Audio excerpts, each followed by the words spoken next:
हमारी रियासतें खत्म हो गई, तख्त पलट गए, ताज बिखर गए, तलवारें टूट गई, घोड़े थक गए, सवार बेसुध हो गए, जौर की अग्नि बुझ गई, कौमी एकता की रस्सी जल गई, जहन कांप गए, लड़ने वाले हाथ जुड़ गए, घूंघट उतर गए, खून से लाल आंखें सफेद हो गई, आंसू खत्म हो गए और इन सब से भी बढ़कर हमारा ईश्वर हमसे रूठ गया।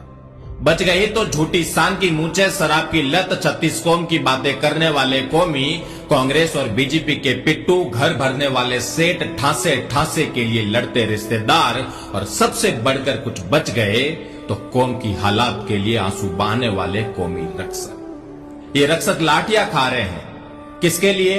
अपने इतिहास के लिए। 1400 साल का गौरवशाली इतिहास 14 साल में चुरा लिया जाता है और हमारे संगठन, हमारे नेता, हमारे रजवाड़े निंदा करके सो जाते हैं। अरे हम उस मां के बेटे हैं जो कहती थी मर जाना पर युद्ध भूमि से भागकर मेरा दूध मत ल जाना। हमारी पत्नियां हमारे जीवित रहते हुए अपनी चूड़ियां तोड़ देती, बहनें माथा उठाकर नहीं चलती, उन्हें ग्लानि होती कि वह एक कायर पुरुष की बहन है। अरे हमारी भिड़न तो ऐसे योद्धाओं से हुई है जिन्हें संसार के बड़े लड़ाका माना जाता है।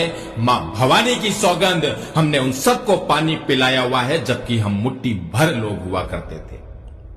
अब नहीं, बहुत हुआ इतिहास चोरी, अब हमको मिलकर लड़ना होगा इतिहास को बचाने के लिए, लड़ना होगा सर उठाकर चलने के लिए। मुझे पता है लड़ने वालों की संख्या कम है, लेकिन हौसला तुम्हारी सोच से भी ज्यादा।